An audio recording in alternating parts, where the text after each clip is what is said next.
legislation is achieved its intended sort of performance goals. So that's something I'm seeing in OECD countries. But I think that it's not something I see a lot of PBOs or IFIs being involved with, but I think if there's gaps in the country, and if this is an area where there's important lessons that can be learned, I think that and you've got the resources to do it, then by all means get involved, because there's such an important area in terms of effectiveness of policy and improvement of policy. And then finally, to the question around supplementary information, I think we're seeing, particularly around the social impact analysis, this is something that is used a lot or more and more in the final analysis, and is particularly demanded by the parties on the left. They very much appreciate having that additional information, and that being included in the final analysis of their costing as well. I think that the other thing that we're seeing there being demands for is in the supplementary information analysis is like consideration of what would be the impact of a policy beyond the costing time frame.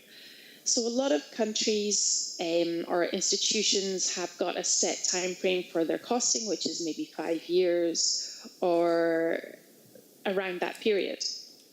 But a lot of political parties want to cost reforms that would have impacts well beyond this time period.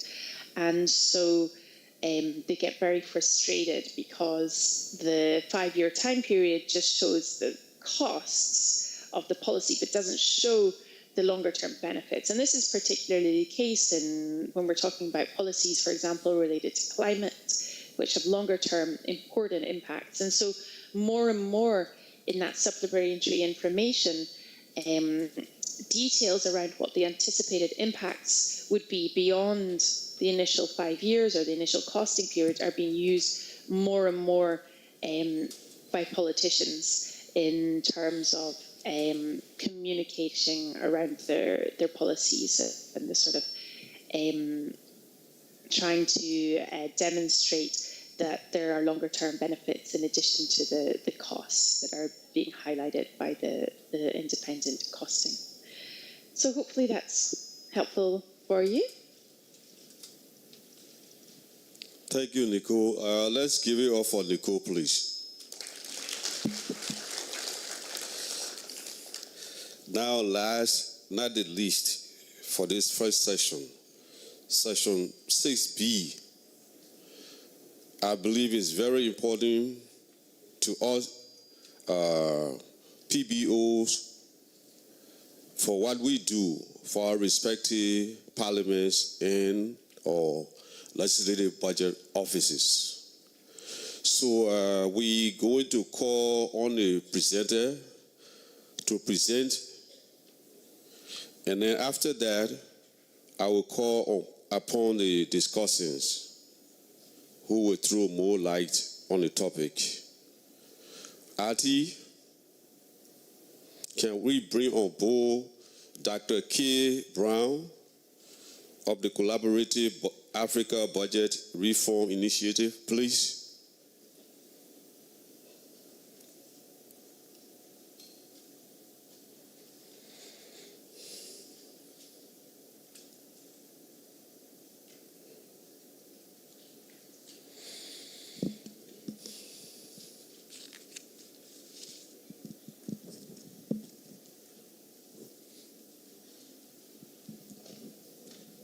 Thank you. Good morning, Director Karim and Artie. Thank you very much. And I hope that everyone is well settled in and warmed up with the conversation we just had. I want to just quickly share my screen with you so that we can jump into the presentation. You can just let me know if I have succeeded. Sorry, I'm trying to see so that I can make it a slideshow, but I can't get, okay, there we go.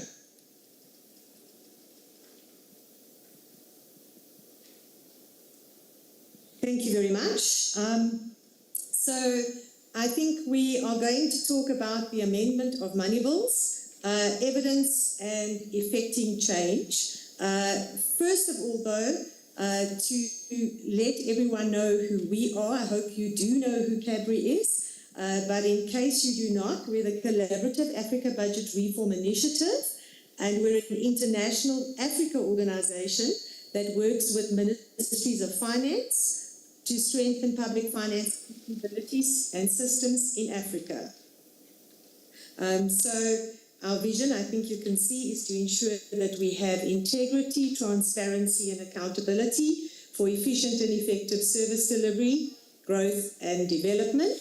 Where we are, I think you can all have a quick peek there.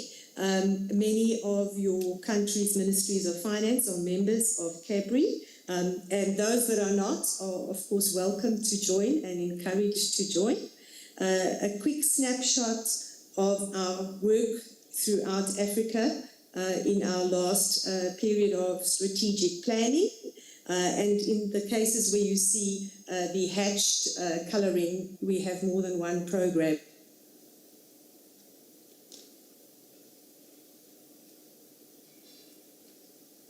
As well as on the revenue side, and we also deal with debt management. In terms of CABRI's approach, we're interested in what works and the praxis. If you like us, please follow us, and certainly do encourage your ministries of finance to join us. We, of course, also are very appreciative of your invitation to this forum. And obviously, as a Sister Africa network,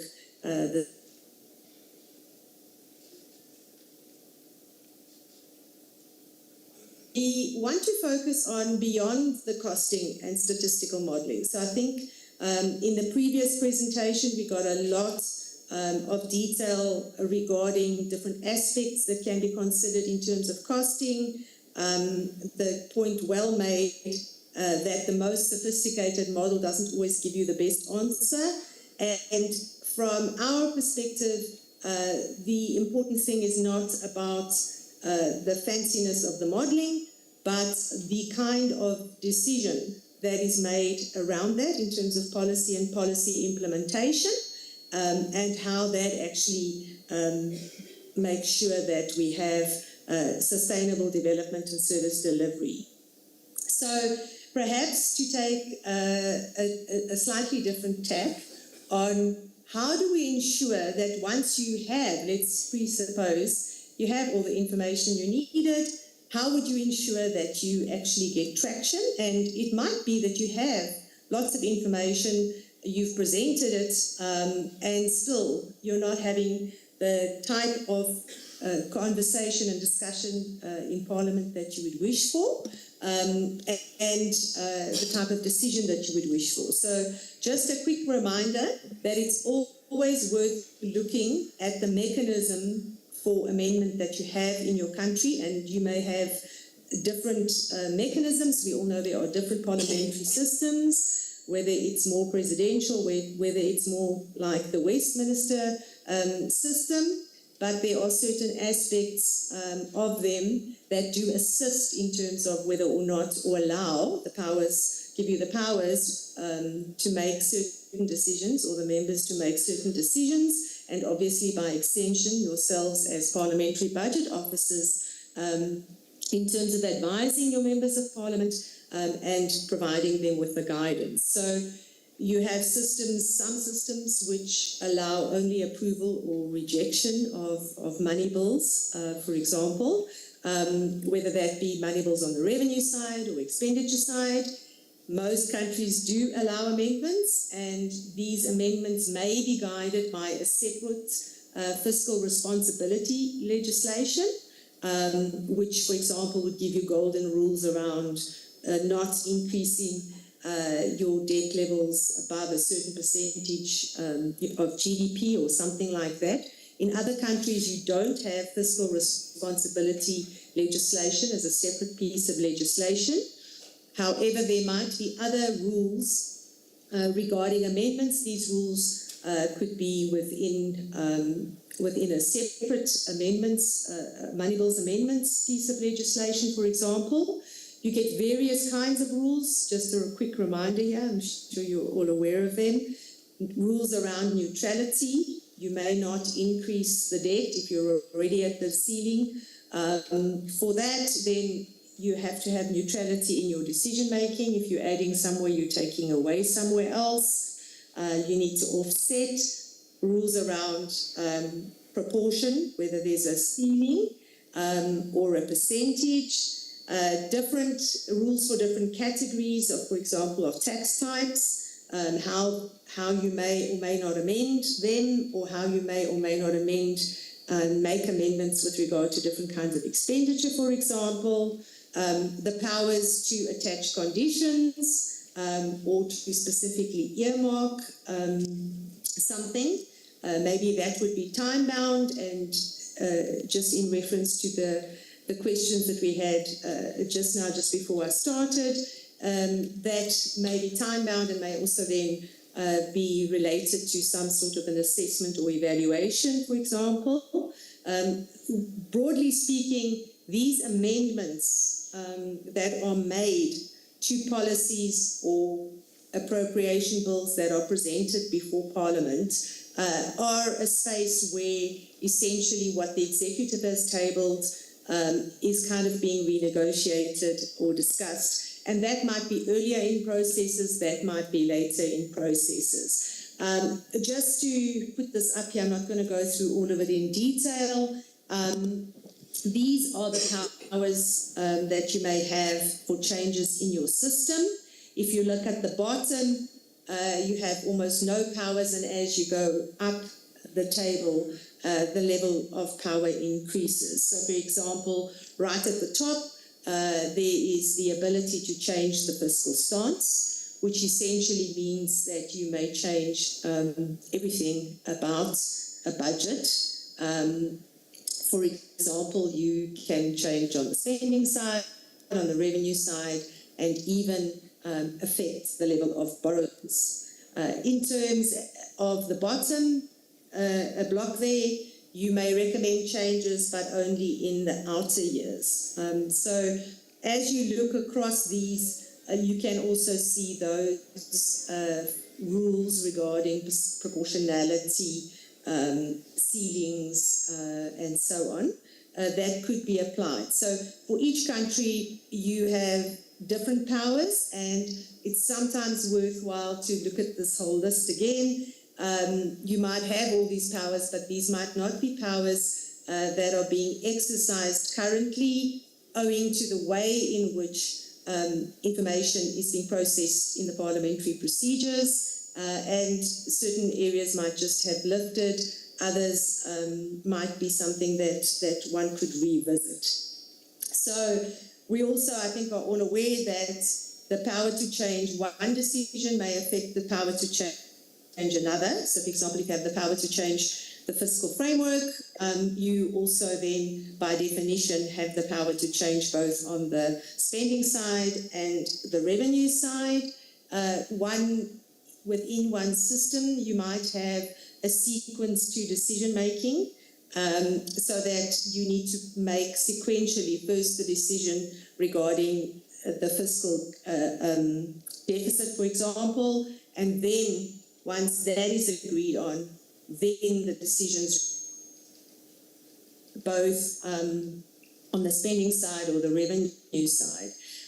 So there are also differences regarding which committee or committees make which decisions in different parliamentary systems, and the time allowed for interactions and discussions of amendments. And then I think in terms of the responses to any proposed amendments from the side of the executive, different systems have different ways in which the subnational and national treasuries, as well as line departments, respond to proposed amendments, and these allow even for norms and standards for changing money bills to be issued. In some countries they are, in others there are no norms and standards per se, so that your provincial or your district money bills amendment procedure might be different from that at a national level, for example.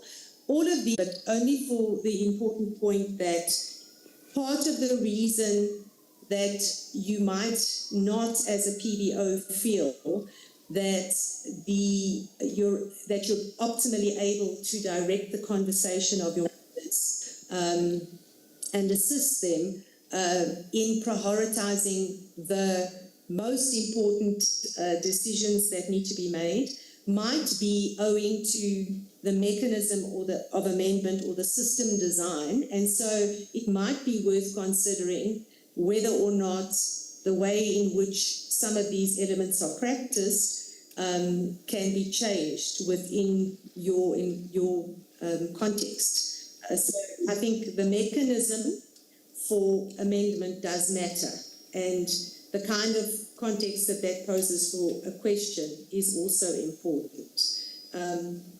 If the rules are too tight, effectively you don't have any change. Then keeping it evidence-based, we've heard a lot about how you can have more sophisticated evidence presented, how simple spreadsheets also work to give you a ballpark figure. I think we all believe that more information is better than less, not in terms of being confusing, but I mean in the sense that you should not feel that you would not want to present complete information when you know that you have a time constraint, for example. We would like to still provide information and provide relevant caveats of where the gaps are. However, we don't want so much information that we don't know how to use it in decision making. So sometimes there's a lot of information out there, but we need to consider whether or not the following aspects are presented with or as part of that information. So, for example, the intergenerational effect on the debt levels, how that will affect the growth. I think we did talk about the time-bound or time span of analyses, the balance between spending, borrowing, and revenue, especially as most countries are fiscally tight at this stage. Even if you can see that over 10 years this would be the most brilliant policy, it may not be possible for you to afford it, for example, currently. Service delivery, etc. I think you can read on the list there. But essentially, it's important that you have different elements of information presented alongside the particular decision point, and that the trade-offs are quite clear. So if you're deciding regarding one policy vis-a-vis another, what will happen if something is increased or if it's left the same, for example, so that one can clearly see what the costs and benefits are. Then what kind of information do you give in regular reports to Parliament? So what would be standard information that you would present? What are once-off pieces of information needed?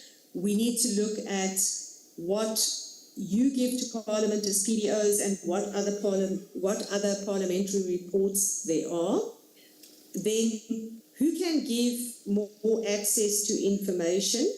Do you get it from government? Do you get it from civil society? Do you get it from the supreme audit institutions? What information can you get where? And a consideration then about whether or not the evidence underpinning any amendment proposal, for example, in the first bullet, whether those elements need to be included in terms of parliamentary procedures, or whether or not some of them are important only for a particular type of decision. Then also important to map out how, as a PBO, you can add value to the discussions, the deliberations and the decisions that take place in Parliament, is to consider who are the other authorities in terms of the particular decision that's being made, who are the other independent fiscal institutions, for example, what areas of, do they normally comment on, what have they commented on of late, which academics might be working in a particular policy area that you might be considering, and so on. So the thing about Parliament is that it kind of lends itself to standardized processes and procedures, which is very good and has its place. But we also, I think, if we want to be strategic in terms of the work of PBOs, need to think about how that gets supplemented as one is looking at what is important in terms of decision making. So there are standard templates and standard elements that PBOs will always comment on, but which other partners can you bring in? When would you want to bring them in, and why would you want to bring them in? So it's not just a one-size-fits-all. For certain, especially the important debates around new policies and so on, it needs to be quite a customized process. Obviously mindful of your statutory mandates, and then also looking at how you can add value in terms of being an independent voice as a PBO. So decision points around what is your standard stock and trade, information that you provide regarding decision making in the legislature, also what do you do around questions identified by certain parties or parliamentary members versus yourself as the PBO, identifying and prioritizing certain areas for discussion, and then a decision around what do you produce yourself, commission or partner on, which amendments are strategic. Here are some of the areas which could be considered, where, for example, the fiscal framework presented is unrealistic. Even though it's been perfectly modeled, it's gone through this super duper macroeconomic modeling, it might be that the assumptions that have been made within that are not realistic. So although we have a model result and even some scenarios on that, it might be the PBO's view, and in terms of their own analyses, that this is not a feasible fiscal framework. That would be one area which might be a priority in terms of what the PBO would like to lift to consider, for example, in terms of a budget. If a budget submission has a certain area that has not been dealt with, for example, it has made an assumption that there's no increase in the public wage for a particular year. That is clearly an area of omission, I would submit. Then in terms of assumptions that have been made around what is presented to Parliament or proposed to Parliament, PBOs would have a view perhaps that certain programs or projects presented are not going to turn out as presented in terms of their costs and benefits. Also, you might have a view that in order to achieve the outcome and impact that's desired, the policy that is being proposed is not the best policy. And there might be an alternative, for example, that you'd like to propose. In terms of international trends, for example, they may not be reflected. It might be the PBO that would identify that, in our country, climate change is not being taken seriously enough, and we cannot see it in the budget proposals, for example, that are put forward.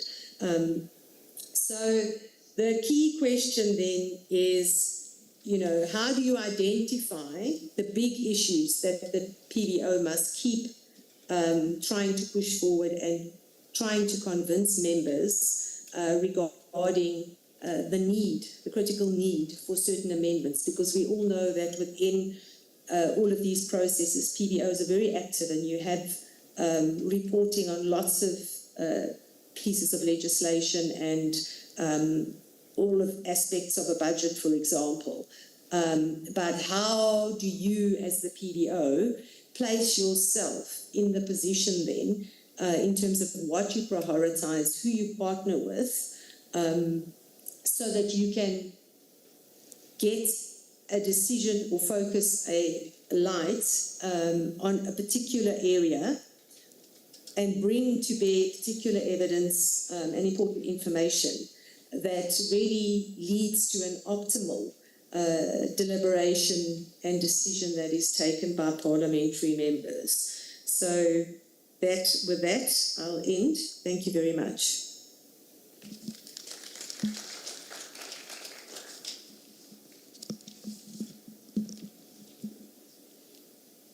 Thank you very much, Dr. Brown. Please don't go away. Sorry. Please don't go away. We will be getting back to you with some questions if necessary. Now, we all heard what Dr. Brown said with respect to what we can do for our respective parliaments and legislature. Like in my country, we have a legislature and you have parliaments. Without much to do, I will take the first seat on the high table. And then I will call upon the discussants. The first person, our able director from Somalia, Mr. Usman.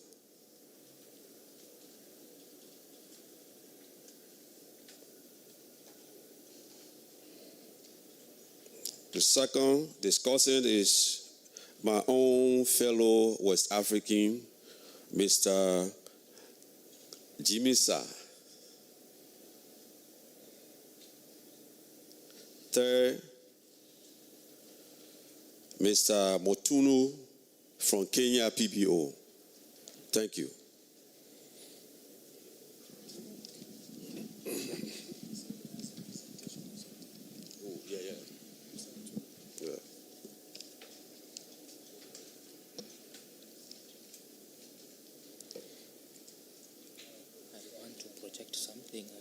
Then I sit. Oh, okay, all right. The RT people. RT, please help Mr.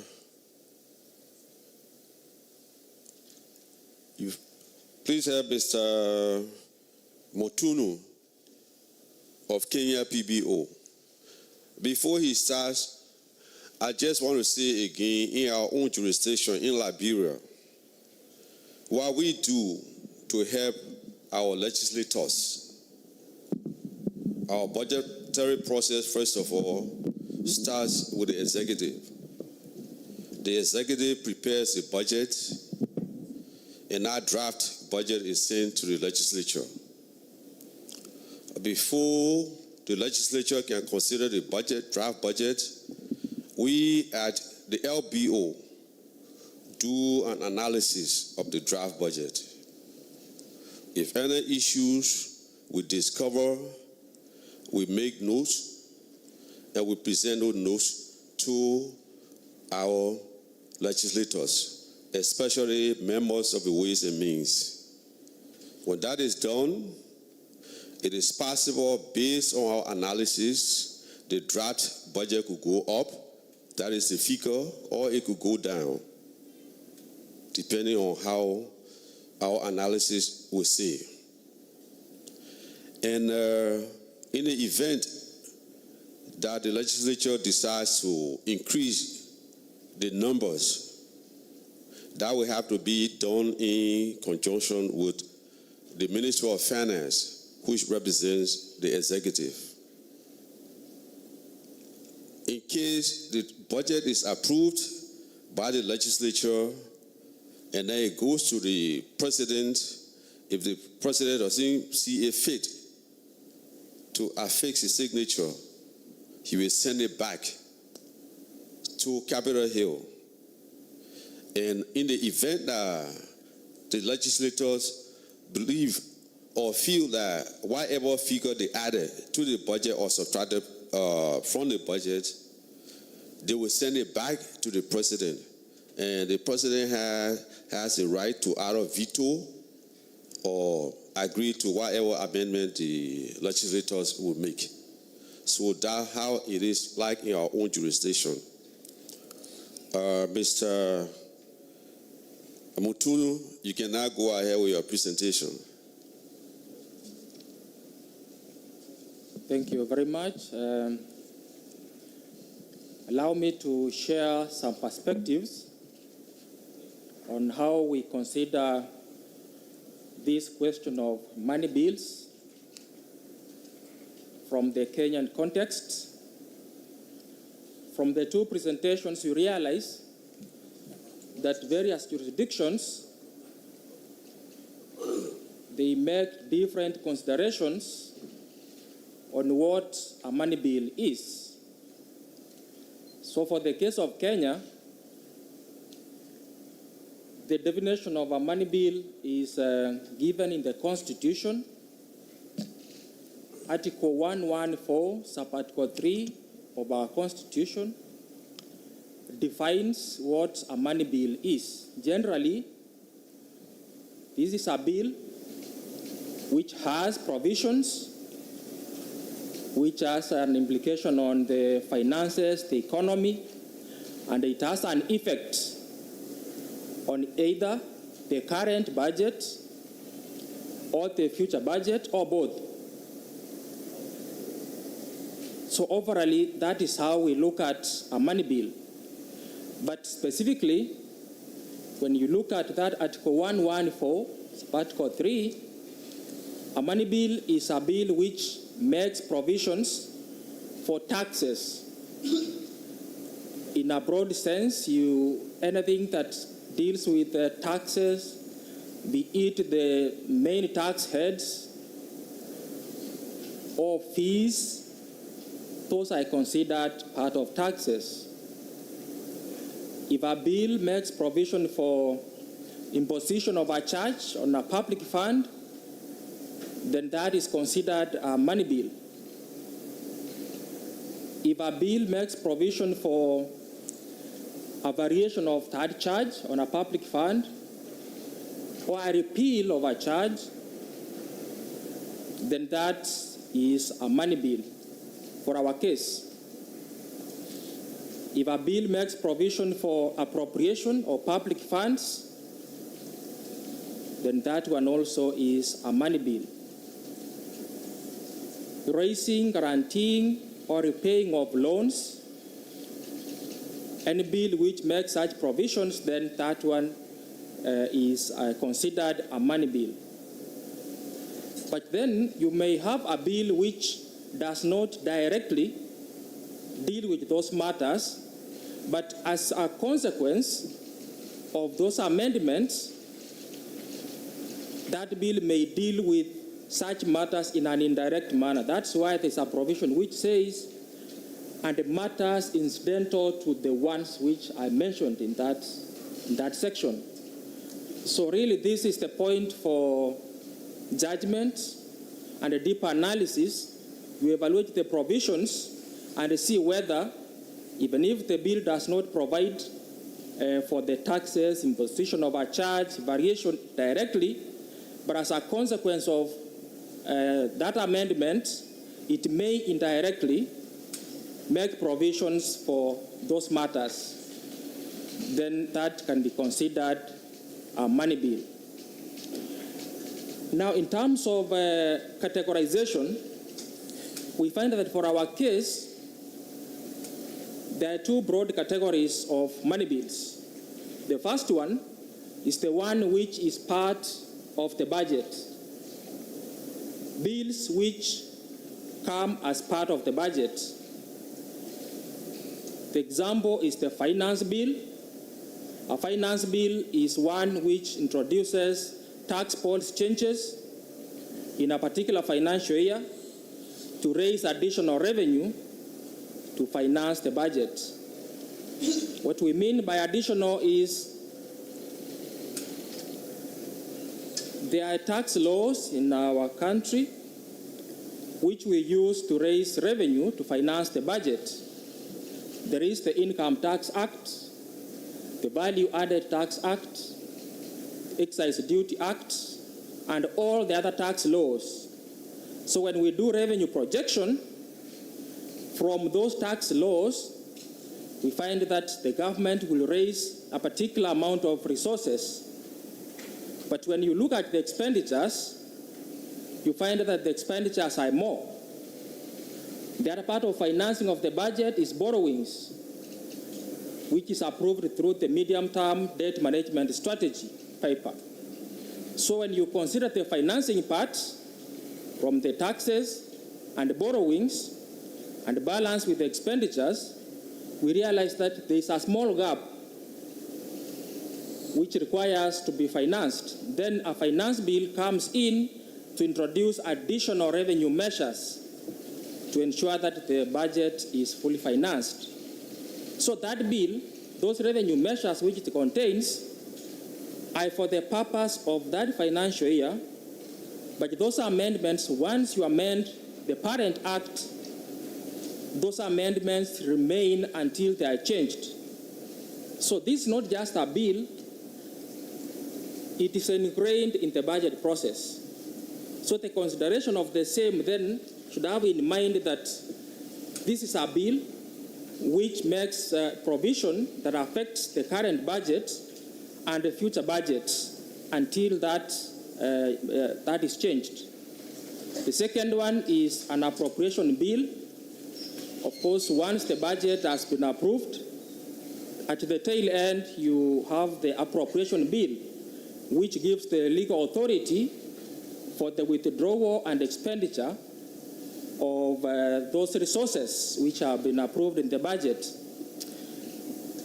So it is a bill, but when you look at it, it's not just a bill. There is an underlying process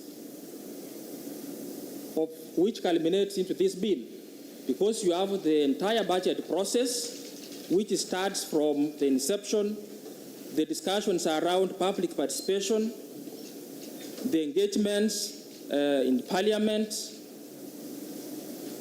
and then the approval. When the bill comes, it's at the tail end to give the legal effect. So if you want to amend the appropriation bill, then what you should have in mind is the underlying process that culminated into this bill. So this is not just a bill that you can sit at the tail end to start amending. There are also supplementary appropriation bills which follow under this. So these are bills which are linked to the budget, both current and future, and therefore their consideration is special. They are not just mere bills. The second category are bills, money bills, which have been determined to be money bills. In our jurisdiction, private members are allowed to introduce bills in Parliament. Now, when a member introduces a bill, then that bill will be assessed whether it is a money bill or not. So this is a different category of money bills for our case. So when a bill has been introduced by a private member, it's not called a bill at that point. It is called a draft bill or a legislative proposal.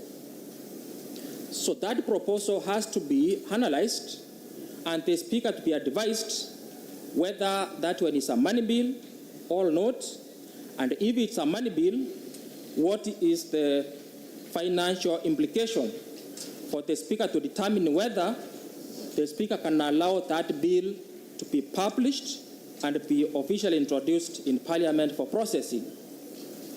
Again, here PBO comes in to do the costing. That's why I thought I should clarify that for us, a money bill is not just a money bill wholesale. There are those categorizations. So in terms of the draft bill, when it's introduced, first, Parliamentary Budget Office in Kenya, we do the determination whether it's a money bill or not, and we advise the Speaker. So if, in the opinion of the Speaker, given that advice, he finds that it's not a money bill, then the Speaker approves that draft bill to be published and be introduced formally to Parliament. The second branching of it, if the Speaker determines then that this is a money bill, the Speaker refers that bill, that draft bill, to the Budget and Appropriation Committee for further analysis and advice. That is where costing comes in. Again, Parliamentary Budget Office, we do the costing of that bill, which has been determined as a money bill, and we advise the Speaker. Now, in terms of quick flow of the process, the structure we follow in the determination of the financial and economic implication, we have the overview of that draft bill. We do situational analysis. This matter that a member wants to legislate, what is the current status? What does the member want to change? And what is currently existing? Then we look at the other jurisdictions. How do they deal with this matter which this member wants to introduce or amend or change? Then we learn some lessons from what happens in other jurisdictions. Then from there next, we move to the actual assessment of financial and economic implication of that money bill. Here we do some assumptions, we make use of data, and by the way, we, as an office, we have signed a memorandum of understandings with several government agencies. When we require data, they share the data with us. But in the event that we don't have the data, we sometimes make assumptions and make use of proxies, because you have to attach some cost to a particular legislation just to give a rough picture. We do computations and we give options. And then the analysis, we consider the cost of that bill, the likely benefits, and the benefit can even actually affect the behavioral changes either now and in the future. Finally, we give policy options. Most of the time we give three. One, we advise. If the Speaker approves the bill for publication, then it will be formally introduced. That is the journey towards legislation. What will that mean? What will be the implication of that? The other option we give is the way the bill is drafted, the committee, the Budget and Appropriation Committee, may suggest amendments based on the analysis that maybe the cost is higher. The committee can advise the Speaker that the bill can be published, but to consider some amendments. The third option we give is that based on the analysis, perhaps the bill may not be approved for publication, and then we give the implication of that. When we do this analysis as an office, we take this analysis through peer review in the directorate, so that what goes to the Budget Committee is the position of the office, not of the officer who did the analysis. In terms of timelines, we have given ourselves an ambitious target of doing our costing within 2 weeks. But again, you realize the complexity of bills are not homogeneous. There are bills which are complex, others are not. So we are grappling with these timelines of 2 weeks, but it's still work in progress. The other process, once we present this to the Budget Committee, The Budget Committee also consults the National Treasury before making the final advice to the Speaker. Now, in terms of next steps, we find that the Constitution of Kenya 2010 started being implemented fully in 2013. Therefore, this process of money bill determination and costing is about 10 years old in Kenya. So for now, this is what we have established. But going forward, of course, bearing in mind the discussions we have had since morning, the issue of data and models comes into mind. We need to delve into this area for us to perfect this bill costing. The issue of capacity also comes to mind. And finally, the post-legislation impact assessment. Because you find that for the last 10 years, we have been doing this analysis, costing, and some of those bills have been processed and they have become law. There's a need now to move into that space of analyzing what is now the implication or the impact of these bills. There is what we had in mind when it was a legislative proposal, and now it has been law for some years. That assessment, I think, is something that we want to move into. These money bills, this category I'm talking about, you find that some of them, they deal with earmarked funds. For example, if there's a need to levy some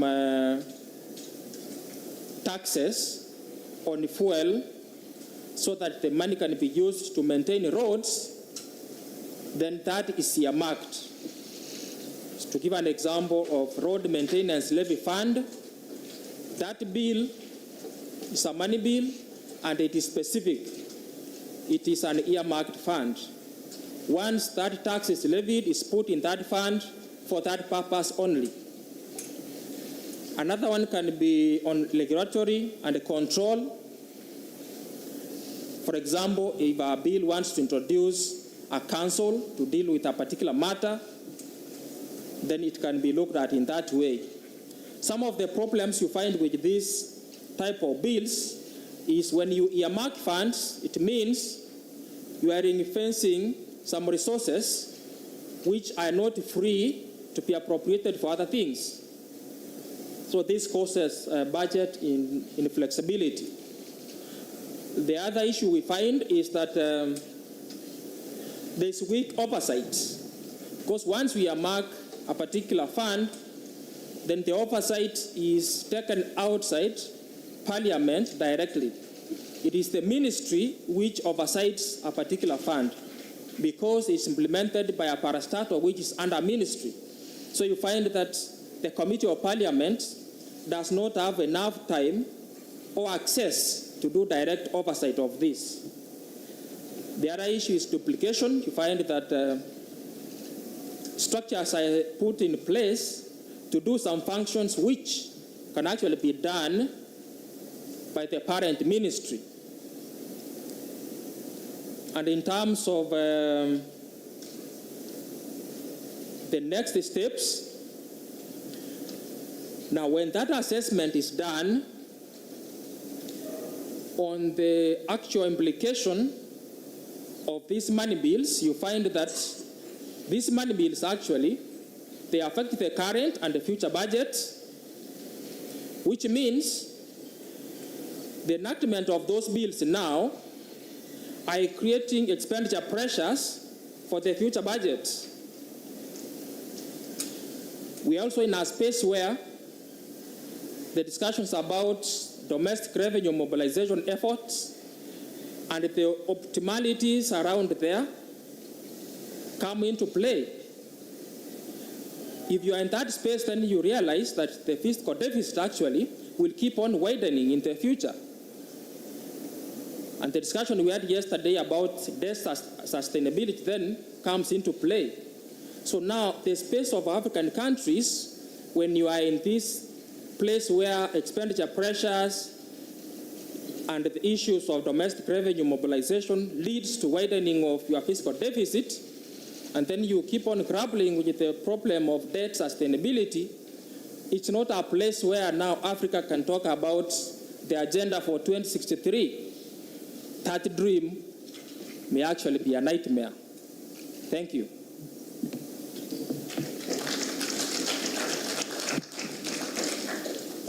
Mr. Jimmy, sir, what's your take on the topic, on the discussion? Your take on the topic, on the discussion, Jimmy, sir. How do you help the Parliament of Sierra Leone? So, thank you very much. Good afternoon or good morning. So, before I actually present my take, I would like to ask a question before I forget to Dr. Brown. I'm sure she's still with us. So when she was presenting, she did mention that their mandate, or what they do mostly, is to work with Ministry of Finance of different countries with the intent of improving PFM capabilities. And for me, the issue of PFM capabilities also has to do with Parliament. In fact, we have more critical role to play as far as I am concerned. So I would just like to know whether, to what extent they're actually collaborating with Parliament of respective countries they're actually working with at this point. Maybe this is something she would like to explain later. So thanks to all the presenters. I think we've talked extensively on money bill determination and costing. From where I came from, just so you know, our PBO is relatively new. We're just about 4 years in existence, so we don't do too much of, at this point, money bill determination and costing. We do fiscal impact analysis just like Liberia. It's only now we are migrating to money bill determination and costing. But what we have actually been doing is supporting Parliament on budget processes, having in mind how we improve our fiscal oversight and also the capacity of Parliament as a whole. So some specific steps that the Parliamentary Budget Office has been doing to support budget processes are: one is actually capacity building for MPs. We have actually worked extensively on that. I've been around our Parliament for the last 5 years, and I realized that based on records, after every election, about 60-70% of MPs do not come back. So new ones will always be elected. So what we do is, at start of every Parliament, there is an induction program we organize for the MPs that lasts for about 2 weeks, and we take them through the fundamentals on budget processes, what they are expected to know, what the national budget looks like, maybe the medium-term expenditure framework, just to let them have an idea of how it looks like and what is expected of members of Parliament. So, and also, when the budget, the budget process itself starts with the fiscal strategy statement development. And then later, the fiscal strategy statement may be brought to Parliament for approval and all that. So once the fiscal strategy statement is brought to Parliament, we also do analysis, very summary analysis on what the FSS is about, and we explain to them. And we let them understand the implication of approving the fiscal strategy statement provisions, because that is what informs the actual budget. So also when the budget is brought, we explain, we have sessions with them, we let them understand the structure of the budget and some of the things they are expected to do, the appropriation process, and so on and so forth. So capacity building is one area we are actually supporting them. The other one is we have also been able to develop specific tools for the purpose of improving budget processes. So before the PBO was established, when budget is brought to Parliament, they have the appropriation committees or committees of supplies. So we had about 178 MDAs generally, and we look at the budget within a period of a week, 5 days. So, but there was no standard tool they were using to review the appropriation process. So we developed what we call the appropriation questionnaire. If you check on the Parliamentary website, it's there.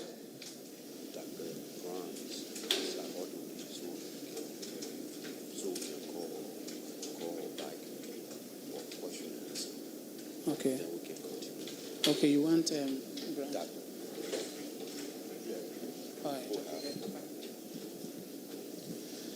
Okay, yeah. I've just been cautioned that I think Dr. Brown is about to leave, so they've asked that maybe respond to my question, then we can continue. Thank you. Thank you very much, Mr. Jimisa. All right, audience or colleagues, the floor is open for you to ask Dr. Brown whatever questions you may have for her. Thank you.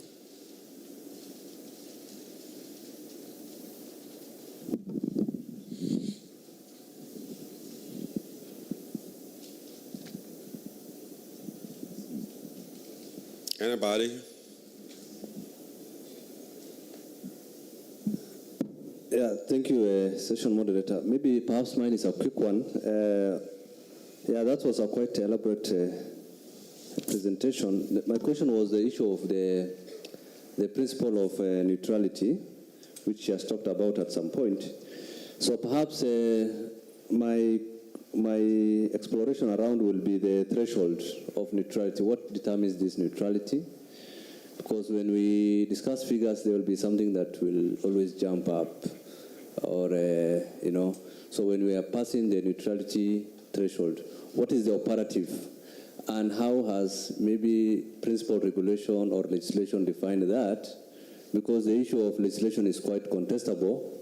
And assuming that we have 4 or 5 bills being discussed on money bill implications, financial implications, then we have passed the neutrality judgment, and some have been, passed as bills with money bill implications. So I'm assuming a situation where somebody says, this bill will not have as much, and another one saying this little in terms of implications, but we find it negligible. So does that qualify to be a neutral or budget neutral, or what determines? So what I wanted to know from her experience and networks was, is there a situation where you say if there is this threshold of expenditure, pressure, or consequence, then we classify them as neutral, or it's just purely a judgment call on that? So I think that principle, what is the operative, and is there legislations that she can share that further refines this issue of neutrality, or is just basically left to the analyst to make that judgment call? Thank you. All right, we'll take 2 more questions so that we allow Dr. Kate Brown to take leave of us. Thank you. Which is during budget preparation or later when the budget is tabled before the legislature. What do you mean? The second issue you mentioned is about change to power. I think I want you to throw a little bit light on what you mean by change to power in the context of power of the purse which is ascribed to Parliament. Thank you.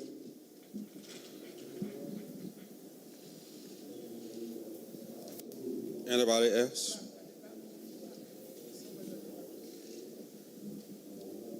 In the back.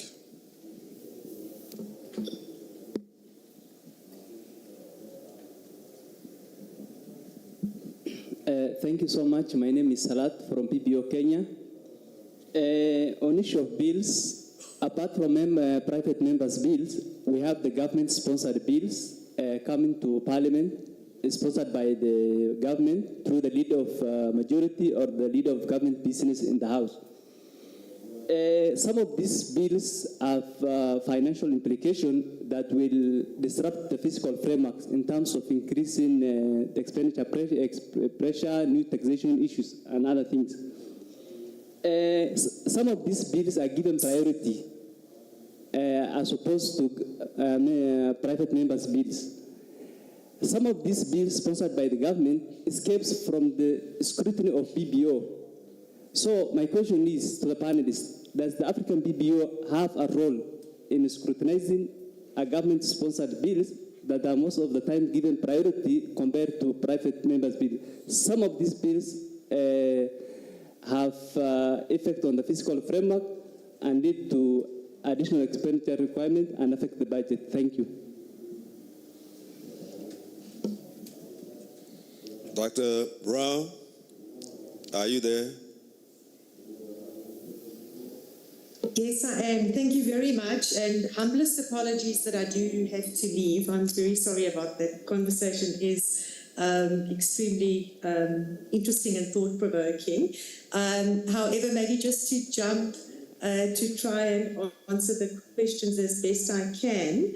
So regarding the first question, yes, we are a network of senior budget officials across finance ministries of our members. In a similar way that you are gathered as parliamentary budget officers, this is the only space for Africa ministries of finance to speak to each other. And as you also know, once you have a particular role, for example, the PBO, you understand it better than someone who's never been there. So that is, our network is that of senior budget officials, but that does not prevent us from working with our sister networks. It also doesn't prevent us in our in-country work to work on a particular project or problem that a particular treasury might have, and it might be that in solving that problem, a stakeholder is the Parliamentary Budget Office. So it doesn't preclude us from this work, and I agree with you.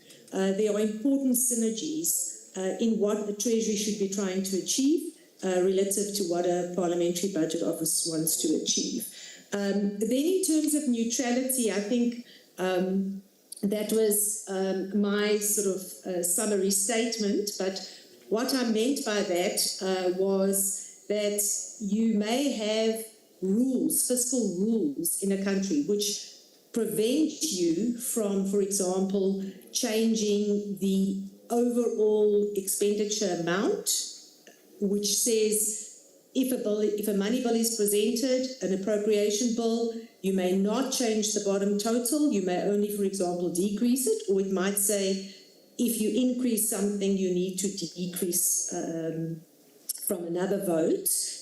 And then that would be my understanding of neutrality. But I agree with you that it's not a pure principle in the sense that if you take money away from Department A and give it to Line Ministry B, then there are distributional and other socio and economic impacts as well, which means it might not be seen as neutral. I think as to the part of the question as to whether or not, if it's a negligible change in amount, would it still be seen as neutral? I think it does depend on how strictly the country has set its fiscal responsibility rules. And the one thing that I think the OECD would tell you about, even in their experience, is that their countries have fiscal rules, and fiscal rules are often breached. And I think the important thing is that when they are breached, this should be transparent, and it shouldn't be by moving items off budget and so on in order to kind of meet your rule, but not actually do it. So that if you breach your rule, you're clear on why, and if that is deemed to be a good reason, then that is documented as such. In terms of the negotiation, yes, I was referring to the fact that a parliamentary budget office may be speaking to a line ministry or a treasury, even within the budget preparation phase and during the enactment of the legislation, and even during implementation. What you might be talking about and the terms and conditions around that might be different.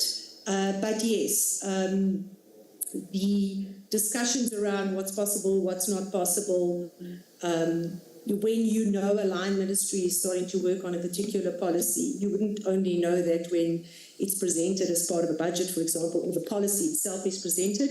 You would certainly, as a good PBO, have heard about it beforehand. Either that or your line ministry is not a good line ministry, but either which way. But you would probably have had some conversations already where the formal conversations start and stop. Is also something that needs to be considered and decided in terms of your context and what works in your country. And then in terms of the powers that a particular parliament may have, often it's obviously through legislation that Parliament itself has enacted, but in terms of that, the powers that it may have to amend a particular policy or a budget are often written down and quite explicit, and these powers may vary from country to country. And what I was also alluding to is that you may find that certain powers tend to be used more and other powers have not been exercised a lot, and sometimes it's just worth looking at what is the reason for that. Is that linked to the way in which the budgets are analysed in its standard stock and trade? Is there something that needs to be changed to look at other decision points where there are other powers for amendment? That doesn't mean when you look at an aspect or provide information on it that you're going to amend something. But it's always good to consciously have made decisions around these things. And then in terms of bills that come from line ministries or that are government sponsored, that may be getting an easier pass through Parliament and under the radar of the fiscal framework, as it were, just to talk loosely. I think those are issues that are faced by many countries, besides the issue of whether or not the costing is accurate and it's been undercosted, and so on. We all know that's the oldest budget game. But besides that question, if there is a feeling that government-sponsored bills get there faster than and have an easier pass than those generated from Parliament itself, then that is certainly something that's worth looking at in terms of the parliamentary procedures and processes. Thank you very much. Thank you, Dr. Brown. We appreciate your lecture, and we'll take it with us when we go back to our respective countries. Again, thank you. Thank you. So should I continue? Yes. Okay, thank you very much. So I'm going to be very brief. I was talking about specific tools we have actually introduced to support budget process. And I mentioned the appropriation questionnaire. If you go on the parliamentary website under the parliament, the PBO, you would see the appropriation questionnaire I talked about, which we send to MDAs to complete and then submit to Parliament before they come for appropriation process. So we also supported the committee department to develop a standardized oversight tools that they use when they want to go out on oversight. So in addition to, apart from the tools, we have also introduced specific reforms. We've advised Parliament on the usage of specific reforms. One is enhancing effective data management system. Our Parliament is 80% paperless in operations. So we have also decided to migrate the appropriation process paperless. All our members of Parliament have got iPads, and there is email system created for all appropriation committees. So MDAs, what they do is you complete the questionnaire we send to you, do the scanning of the questionnaire and then forward to specific emails which the members of Parliament can access. So you come now to Parliament instead of actually coming with voluminous records, bundles of records. We don't need them any longer. So, and the idea is for us to be able to trace those information in the future whenever we want to know where we are coming from and all that. So these are the specifics. And also the appropriation committees, what used to happen was each time there is budget appropriation, that is the time they constitute the committees. And most of the time the composition of the committees are influenced by the leadership and all. So we also advise that it is best a committee on finance, for example, that provides a committee that provides oversight on agriculture. It is best you maintain that committee for the purpose of appropriation, because the idea is if you are given 2 billion ceiling, you want to defend why you should be given 2 billion. You also need to explain the previous amount that was given to you, how you use it, and the purpose, and those specific things. So now what we are doing going forward is the specific oversight committees we maintain during the course of the year, they also serve as appropriation committees. So these are the specific interventions I can actually mention that the PBO has been able to influence with respect supporting the budget process. Thank you. Thank you very much, Mr. Jimmy, sir. Mr. Usman? Thank you so much, ladies and gentlemen. Yes, if I talk about the BPO of Somalia, and firstly, I want to start with the brief story about how the Parliament of Somalia do the oversight and the ranking rate of the Open Budget Index. You know, it was not that strong. If I talk about 2019, the score of OBI did for Somalia was 111 out of 119. So mostly the MB's background or the budget committee background, it's not related with the finance and economic or the matter of this understanding. Usually, they come from the background of clan system. It's not something you can understand. Someone who comes for the clan-based, how he can understand these figures and number works. So when that problem happens, you can understand the case. So the Somali PPO was established last year, 2022, by February, while the former parliament was ending the session by June. A new member of the parliament were coming by July 2022, and to bridge the gap for that. Since the PPO was established 2022, we have did a lot of things, and at the same time we have faced a lot of challenge, and still we are under the challenge and under the solution of what we did. So we have, at the time we got the new speakers, the new parliament, the new budget of 2023 came by November. Usually our budget calendar is November till December, and we have to approve, the parliament must approve before 31st of December, and the execution of the budget starts from January. So the PPO have did a lot of analysis that would never happen from the legislative since the civil war was happened, and we have prepared 63 summoned questions that we have sent to the Ministry of Finance. And that 67 question, 60%, it was a problem. The Ministry of Finance and the executive team, they said this problem is existed and we have to find the solution. And the other 40, we didn't satisfy the answer they have given as insightful.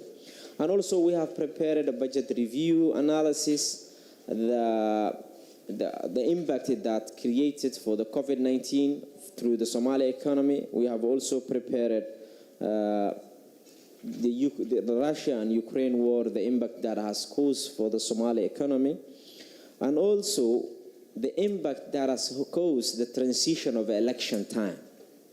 I don't know if most of you are aware, last year, 2022, at the start of the year, the country's situation was unstable because of the reason of election. And we are, all Africans are aware, at the time of election, the political instability caused a lot of economic loss, or mostly we are dependent to the donor support, and the donor support declined at that time. And I also agree with my brother from Sierra Leone. We mostly don't do the costing bills because of our member of the parliament. They are not the initiative who are initiating an act. Mostly the executive do the act and they submit as a draft to the parliament. And the parliament, we sometimes help for the financial implications if the bill has the financial implications. Also, the executive are doing that, but we are doing the recosting again, if it's something close to realistic or not. But when it comes to the budget, we have been played a very big role for the last 23 years budget because we have helped to reallocate almost $30 million for the operation against the Islamic terrorism, which is happening now, and in the enrollment of 3,000 teachers and the medical staff for the Ministry of Defense. So that's all what we did. And one most of thing that we have did since we came, we have given to the capacity building or training to the member of the parliament, especially Budget and Financial Committee. And also we have two houses, upper house and lower house, which are not located in the same house. But luckily, when there is a budget passing, they come a coalition. It's a joint committee of upper house and lower house, which are chairing for the lower house. And as a PPO of Somalia, we are doing our level best, but still we are baby step moving. And I hope after a while we might discover a lot of improvements, a lot of methodologies, and a lot of and for this meeting we get a lot of information from our brothers like Sierra Leone, what he have mentioned it, the way they have developed for a lot of things within the 4 years. That's something we have to appreciate as a new PPO from Somalia. And thank you so much. If there is any question, I have to give to the chair. Thank you, panelists.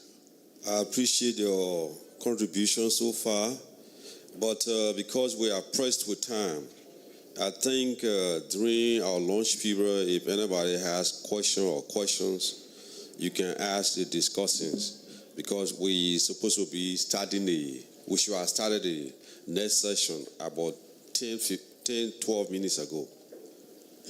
So I want to say thanks to all of you. Thanks to the discussants.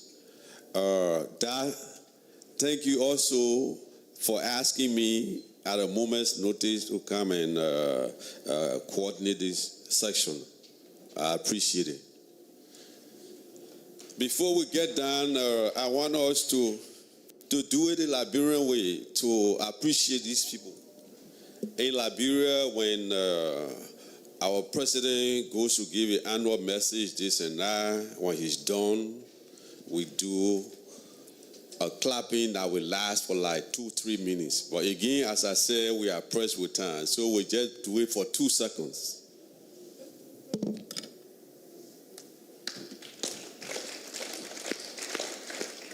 Thank you so much.